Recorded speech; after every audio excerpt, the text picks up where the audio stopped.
नमस्कार। हमारे इस विशेष बुलेटिन में स्वागत है आपका।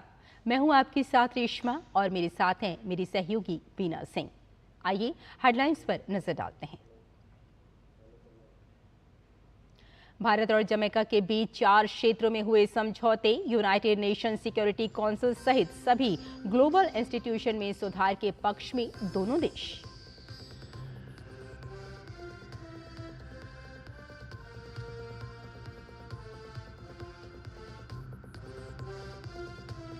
जम्मू कश्मीर में अभी तक 56% से अधिक वोटिंग, पोलिंग बूथ पर लगी मतदाताओं की लंबी लाइन। पीएम मोदी की हरियाणा में चुनावी सभा, राहुल गांधी ने सोनीपत में किए लुभावने वादे।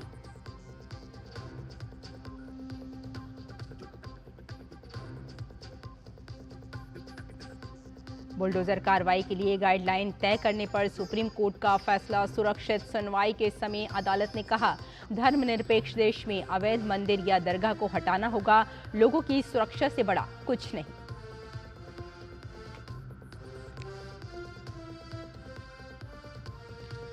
पश्चिम बंगाल में जूनियर डॉक्टर्स ने छेड़ी आर पार की लड़ाई। अभया को इंसाफ और ड्यूटी के समय अपनी सुरक्षा की मांग के साथ हड़ताल पर डॉक्टर्स।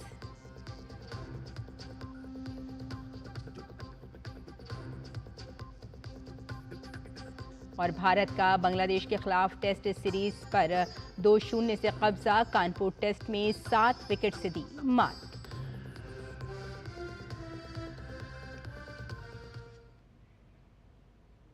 और अब समाचारों पर डालते हैं विस्तार से नजर। प्रधानमंत्री नरेंद्र मोदी के साथ जमैका के प्रधानमंत्री डॉक्टर एंड्रयू होल्नेस के बीच प्रतिनिधि मंडल स्तर की बातचीत के बाद 4 क्षेत्रों में समझौतों पर हस्ताक्षर हुए। इसमें प्रमुख रूप से डिजिटल पब्लिक इंफ्रास्ट्रक्चर, सांस्कृतिक आदान प्रदान और खेल के क्षेत्र में सहयोग शामिल हैं। संयुक्त प्रेस वार्ता में प्रधानमंत्री नरेंद्र मोदी ने कहा कि भारत और जमैका के संबंध दोनों देशों के साझा इतिहास, साझा लोकतांत्रिक मूल्यों और लोगों के बीच मजबूत संबंधों पर आधारित हैं। उन्होंने 4C को दोनों देशों के बीच संबंधों का आधार बताया। 4 C's हमारे संबंधों को अंकित करते हैं: कल्चर, क्रिकेट, कॉमनवेल्थ और कैरिकॉम।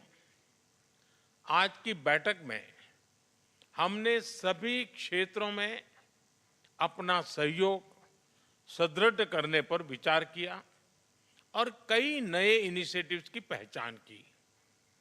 भारत और जमैका के बीच व्यापार और निवेश में वृद्धि हो रही है। जमैका की विकास यात्रा में भारत सदैव एक विश्वसनीय और प्रतिबद्ध डेवलपमेंट पार्टनर रहा है। इस दिशा में हमारे सभी प्रयास जमैका के लोगों की आवश्यकताओं पर आधारित रहे हैं।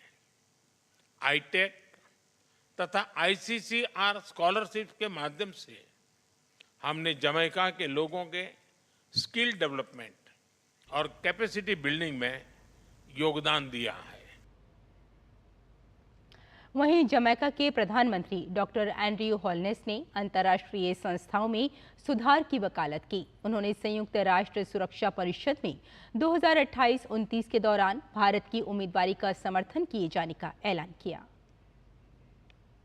We share views on the reform of the United Nations, in particular the Security Council, to ensure that its composition is reflective of the current balance of power and the emergence of new leaders like India. India's belief in multilateralism that works for all countries was reaffirmed in its Voice of the Global South series of summits during India's presidency of the G20. The mantra, one earth, one family, one future, and the inclusive language of the Global South continues to resonate widely. We're confident that India will continue to be a voice of reason as it seeks to fulfill its mission of a more equitable, prosperous, and peaceful world.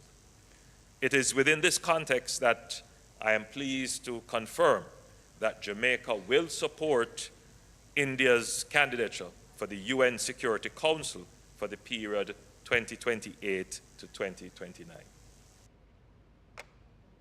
रक्षा मंत्री राजनाथ सिंह ने कहा कि रक्षा क्षेत्र में भारत आत्मनिर्भरता की ओर कदम बढ़ा रहा है।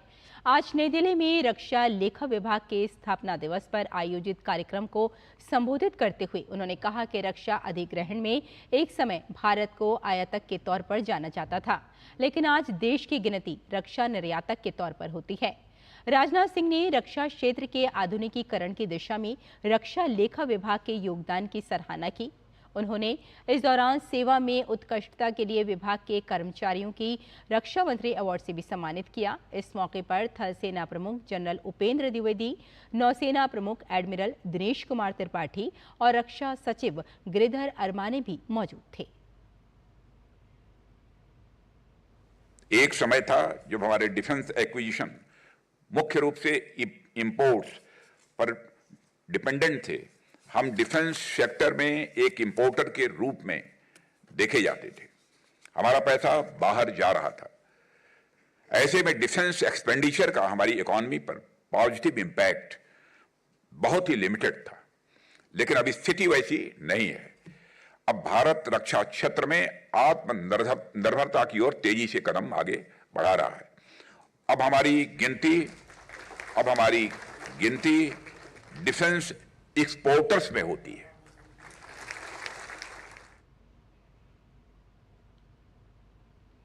केंद्रीय वित्त और कॉरपोरेट मामलों के मंत्री निर्मला सीतारमण ने राजभवन ईटानगर में अरुणाचल प्रदेश के राज्यपाल लेफ्टिनेंट जनरल केटी परनायक से मुलाकात की।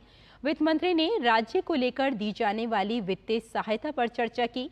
इस दौरान राज्यपाल ने अपने जिला और दूरदराज के प्रशासनिक हलकों के दौरे के दौरान अनुभवों की टिप्पणी को साझा करते हुए केंद्रीय मंत्री से 1960 और 1970 के दशक के दौरान निर्मित लगभग 5,500 जीर्ण शीर्ण प्रशासनिक भवनों के प्रतिस्थापन के लिए विशेष एकमुश्त वित्तीय सहायता का अनुरोध किया। उन्होंने राज्य की वित्तीय चुनौतियों को भी साझा किया और पर्यावरण, जल विद्युत और सीमा क्षेत्र विकास परियोजनाओं के लिए विशेष सहायता के तहत धन का अनुरोध किया। केंद्रीय वित्त मंत्री ने राज्यपाल को अरुणाचल प्रदेश को आवश्यक वित्तीय सहायता प्रदान करने का आश्वासन दिया।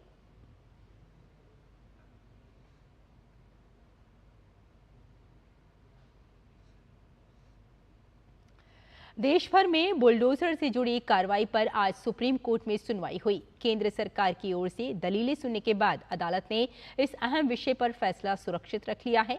सुप्रीम कोर्ट ने साफ किया कि तब तक 17 जुलाई को दिया उसका अंतरिम आदेश लागू रहेगा। दरअसल पिछली सुनवाई में कोर्ट ने बिना उसकी अनुमति के बुलडोजर कार्रवाई पर रोक लगा दी थी। ये भी कहा था कि वे ऐसे मामलों के लिए देशव्यापी गाइडलाइन बनाएगा। सुनवाई के दौरान जस्टिस गवई ने कहा कि अवैध निर्माण पर कानूनी कार्रवाई नहीं रुकेगी। हम एक धर्मनिरपेक्ष देश हैं। अवैध तरीके से बना मंदिर हो या दरगाह, उसे हटाना होगा। ये भी कहा कि लोगों की सुरक्षा से बड़ा कुछ नहीं है। सॉलिसिटर जनरल तुषार मेहता ने आज सुप्रीम कोर्ट में चिंता जताई थी कि सुप्रीम कोर्ट की गाइडलाइंस बनाते समय इस बात का ध्यान रखा जाए कि इसका फायदा इल्लीगल निर्माण करने वाले बिल्डर और दूसरे लोग न उठाने लगे।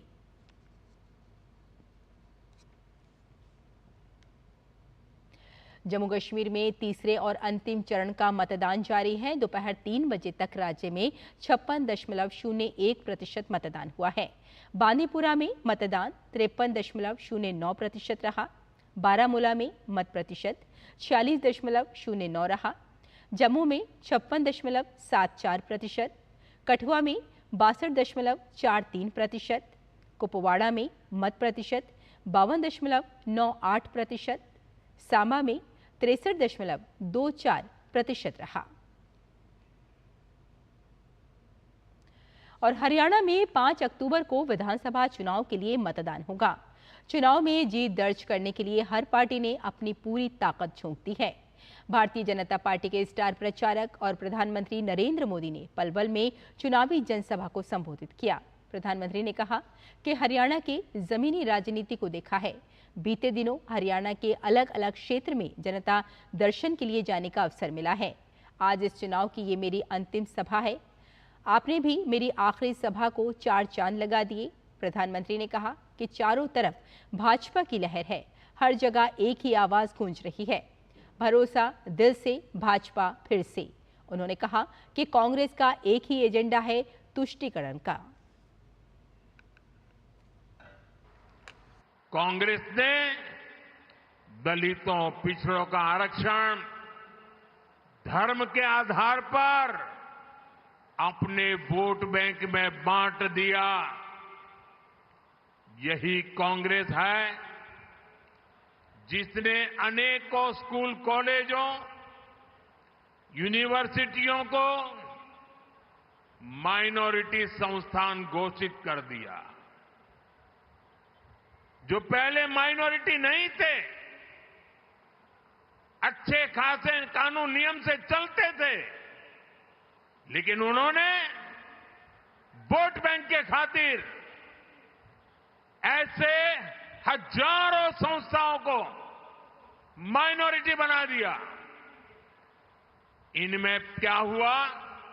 परिणाम ये हुआ कि पहले दलितों और पिछड़ों के बच्चों को जो दाखिला मिलता था वो बंद हो गया। ऐसी संस्थाओं में, नौकरियों में जो आरक्षण था वो भी बंद हो गया। कांग्रेस ऐसे ही काम हरियाणा में भी करना चाहती है। हरियाणा विधानसभा चुनाव में पार्टी की मजबूती के लिए कांग्रेस नेता राहुल गांधी ने सोनीपत में एक चुनावी जनसभा को संबोधित किया। चुनावी सभा के बाद राहुल गांधी ने बहादुरगढ़ से सोनीपत के बीच एक रोड शो में भी हिस्सा लिया। सभा को संबोधित करते हुए राहुल गांधी ने कहा कि राज्य में कांग्रेस सरकार आने पर 2 लाख लोगों को नौकरी दी जाएगी। नौकरी देते समय किसी भी तरह का भेदभाव नहीं होगा। हमारी सरकार आएगी, लिख के ले लो, 1200 रुपए वाला सिलेंडर 500 रुपए का आपको मिलेगा। 2000 रुपए हर महीना, पहली तारीख को हर महीना हरियाणा के महिलाओं के बैंक अकाउंट में मिलेगा। तो महिलाओं के लिए वहीं 2700 रुपए हमने हर महीना महिला के लिए वहीं बचा दिए। और यहाँ लेते हैं एक छोटा सा ब्रेक, जल्द हाजिर होते हैं। आप देखते रहिए डीडी न्यूज। अब आया असली स्वाद। अब आया स्वाद। जब स्वाद के पड़े हो लाले तो MDH का चंकी चाट मसाला डालें। MDH का चंकी चाट मसाला। MDH। बात जब पीढ़ियों के लिए बनने वाले घर की हो तो जिम्मेदारी बड़ी हो जाती है। गैलेंट समझता है ये जिम्मेदारी। अब डबल M रिब्स के साथ गैलेंट एडवांस TMT रीबार, निर्माण का रियल हीरो। ब्रेक के बाद एक बार फिर आपका स्वागत। आइए आगे बढ़ते हैं। बिहार के भागलपुर में एक बम विस्फोट हुआ है। भागलपुर के हबीबपुर थाना क्षेत्र के शाहजही में ये विस्फोट हुआ है, जिसमें 7 बच्चे गंभीर रूप से घायल हो गए। सभी को सदर अस्पताल से मायागंज रेफर कर दिया गया है। पुलिस ने बताया कि ये देसी बम विस्फोट की घटना है। भागलपुर के सीनियर SP आनंद कुमार ने बताया कि सिटी SP के नेतृत्व में विशेष टीम का गठन किया गया है और जांच के लिए FSL टीम को बुलाया गया है। घटनास्थल से कई एग्जिबिट कलेक्ट किए गए हैं, जिसके जांच के बाद पता चल सकेगा कि विस्फोट कितना शक्तिशाली था। बम कहां से आया और किसने लाया, इसकी जांच भी की जा रही है। आंध्र प्रदेश के तिरुपति लड्डू में मिलावट का मामला तूल पकड़ रहा है। आंध्र प्रदेश सरकार द्वारा गठित विशेष जांच दल SIT मामले की जांच कर रही थी, लेकिन सुप्रीम कोर्ट में इस मामले को लेकर चल रही सुनवाई के कारण SIT की जांच अस्थायी रूप से रोक दी गई है।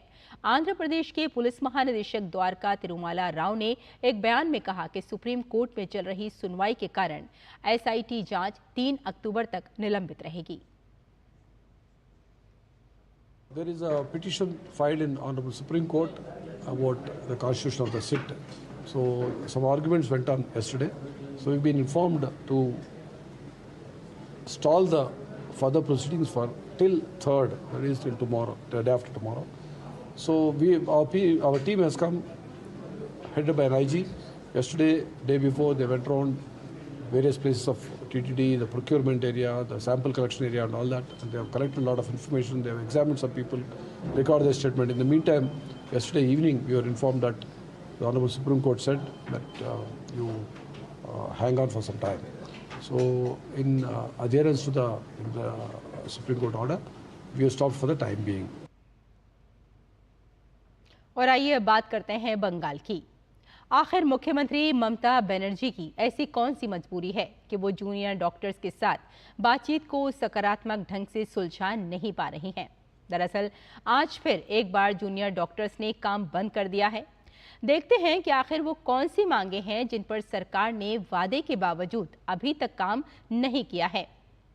अभ्या को बिना किसी देरी के न्याय मिले या फिर स्वास्थ्य मंत्रालय प्रशासनिक अक्षमता और भ्रष्टाचार की जिम्मेदारी ले और स्वास्थ्य सचिव को तुरंत उनके पद से हटाना चाहिए।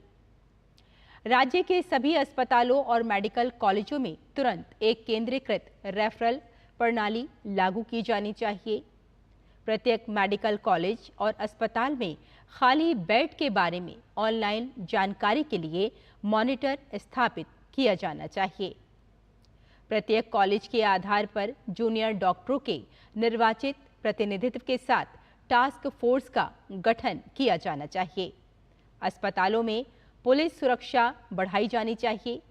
अस्पतालों में डॉक्टर्स, नर्सों और स्वास्थ्य सेवा कर्मियों के सभी रिक्त पदों को तुरंत भरा जाना चाहिए।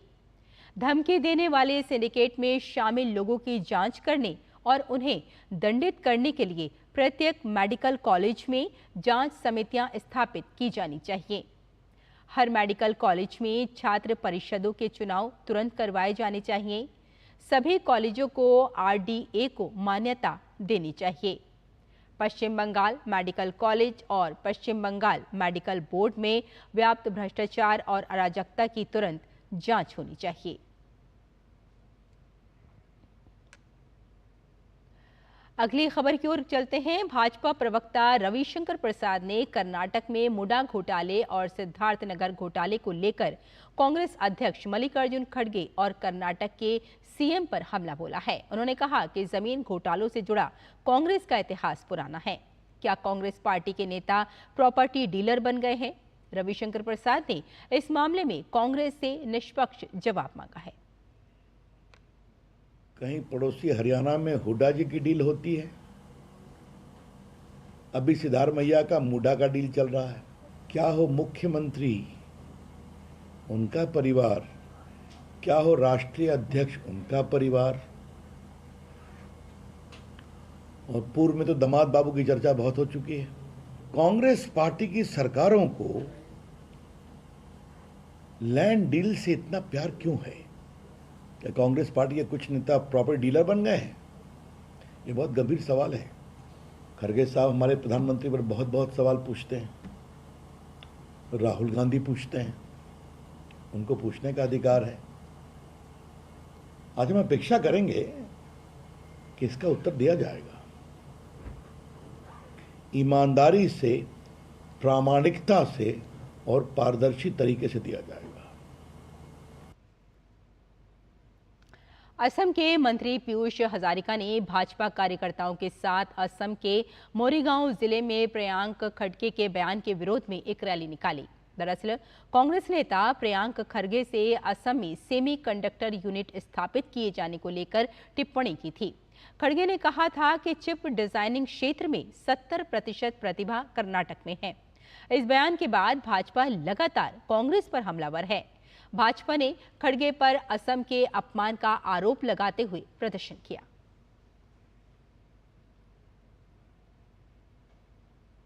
और यहां रुकते हैं एक छोटे से ब्रेक के लिए। जल्द हाजिर होते हैं। आप देखते रहिए डीडी न्यूज।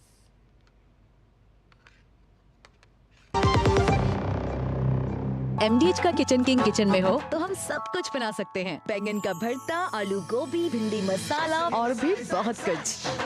MDH। बेटियां घर की रौनक हैं। बेटियां घर संवारती हैं। बेटियां पीढ़ियां सजाती हैं, बेटियां घर की बुनियाद कहलाती हैं। बेटियों को सलाम करता है मोंगिया स्टील, स्टील का बादशाह। ब्रेक के बाद कुछ और खबरें। नेपाल में हुई बारिश के कारण बिहार में 13 जिले बाढ़ से प्रभावित हैं। पूर्वी चंपारण, पश्चिमी चंपारण, अररिया, किशनगंज, गोपालगंज, शिवहर, सीतामढ़ी, सुपौल, सिवान, मधेपुरा, मुजफ्फरपुर, पूर्णिया, मधुबनी, दरभंगा, सारण और सहरसा जिला बाढ़ से प्रभावित हैं। यहां लाखों की आबादी परेशान है। राष्ट्रपति द्रौपदी मुर्मू ने राष्ट्रपति भवन में 64वें एनडीसी पाठ्यक्रम के संकाय और पाठ्यक्रम सदस्यों से मुलाकात की। राष्ट्रपति ने कहा कि आज हमारी सुरक्षा संबंधी चिंताएं क्षेत्रीय अखंडता के संरक्षण से आगे बढ़कर राष्ट्रीय कल्याण के अन्य क्षेत्रों जैसे आर्थिक, पर्यावरण, ऊर्जा सुरक्षा और साइबर सुरक्षा मुद्दों को भी शामिल करती है। इन चिंताओं के समाधान के लिए गहन शोध और समग्र दृष्टिकोण की आवश्यकता है।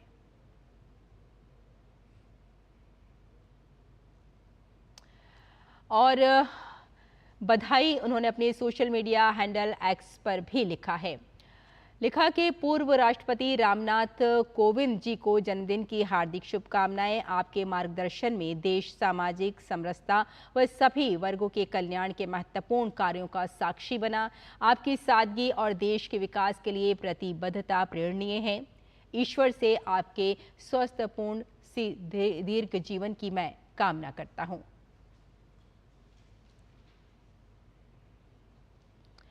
और दिल्ली के इंदिरा गांधी राष्ट्रीय कला केंद्र में यमुना की सफाई को लेकर जागरूकता अभियान ब्रिंग अलाइव यमुना, हमारी यमुना वॉकथॉन का आयोजन किया गया। प्रसार भारती के चेयरमैन नवनीत सहगल ने IGNCA से झंडी दिखाकर अभियान शुरू किया और कनॉट प्लेस के चरखा म्यूजियम पार्क में इसका समापन हुआ। यहां प्रतिभागियों ने यमुना को प्रदूषित नहीं करने का संकल्प लिया। अभियान में 500 NCC कैडेट्स, NCC अधिकारी और आमजन ने हिस्सा लिया। इस अभियान के जरिए लोगों को प्रदूषण के प्रति जागरूक करने के लिए एक साथ आने का आह्वान किया गया। इस दौरान शहीद भगत सिंह कॉलेज के छात्रों ने नुक्कड़ नाटक के जरिए यमुना को स्वच्छ और प्रदूषण मुक्त करने का संदेश दिया। कार्यक्रम का आयोजन द्रौपदी ड्रीम ट्रस्ट और NCC दिल्ली के IGNCA, NDMC और दिल्ली पुलिस के सहयोग से किया गया। यमुना को प्रदूषण मुक्त करने के इस अभियान में IGNCA के सदस्य सचिव सचिदानंद जोशी के साथ अन्य वरिष्ठ अधिकारी भी शामिल हुए। सरकार ने अपना काम कर रही है। भारत सरकार का क्लीन गंगा मिशन है जिसमें यमुना भी है, परंतु जब तक आम आदमी में, आम नागरिक में अपनी नदियों के प्रति रुचि नहीं होगी, अपनी नदियों के प्रति प्यार नहीं होगा, तब तक बहुत सारे प्रयास जो हैं वो अधिक सफल नहीं होंगे। ये एक बड़ा अच्छा आज ये NCC का कार्यक्रम किया गया है। NCC के हमारे कैडेट्स जो हैं वो एक अवेयरनेस यात्रा निकाल रहे हैं जिसमें कि वो कैसे हम अपनी नदियों को, विशेषकर यहाँ दिल्ली में यमुना नदी को कैसे साफ रखा जा सकता है, उसमें आम जन को जोड़ने का एक प्रयास है। ये बहुत महत्वपूर्ण प्रयास इस दृष्टि से है कि हमने युवा पीढ़ी को इसमें साथ लिया है। हमारे NCC के कैडेट्स हैं और ऐसे बहुत सारे युवा जो नदी को लेकर जागृति फैलाने का काम कर रहे हैं, हमने उनको लेकर साथ लिया है। ये इसलिए ज़रूरी है कि जब एक युवा इस बारे में प्रेरित होता है तो वो पूरे परिवार को प्रेरित करता है और अपने आसपास के समाज को प्रेरित करता है। दरअसल युवा ही देश का भविष्य है। अगर हम उनमें जागृति लाएंगे, अपनी नदी को, अपनी जमुना जी को स्वच्छ रखने की, उसके प्रति अपनत्व की, तो निश्चित तौर पर ये संदेश बहुत दूर तक जाएगा। आगे बढ़ते हैं। भारत बांग्लादेश टेस्ट सीरीज में टीम इंडिया ने क्लीन स्वीप करते हुए कानपुर टेस्ट में बांग्लादेश को 7 विकेट से हरा दिया। आखिरी पारी में टीम इंडिया को 95 रनों का लक्ष्य मिला था। इस जीत से भारत ने सीरीज को 2-0 से क्लीन स्वीप कर लिया है। और स्वच्छता ही सेवा अभियान के तहत मुरादाबाद में नगर निगम के द्वारा जागरूकता साइकिल रैली निकाली गई। रैली कंपनी बाग पार्क से शुरू होकर मुरादाबाद के कई इलाकों से होती हुई शहीद स्मारक पार्क पर आकर संपन्न हुई। इस रैली में शहर के काफी लोगों ने भाग लिया और अपने साइकिलों पर पैम्पलेट और पोस्टर लेकर लोगों को स्वच्छता के महत्व के बारे में जागरूक किया। मुरादाबाद नगर निगम अधिकारी कर्नल एस.के. शाही ने बताया कि इस अभियान का उद्देश्य लोगों को स्वच्छता के प्रति जागरूक करना और उन्हें अपने आसपास के वातावरण को स्वच्छ बनाए रखने के लिए प्रेरित करना है। तो हमारे इस विशेष बुलेटिन में फिलहाल इतना ही। मुझे और मेरी सहयोगी बीना सिंह को यही अनुमति दें। नमस्कार।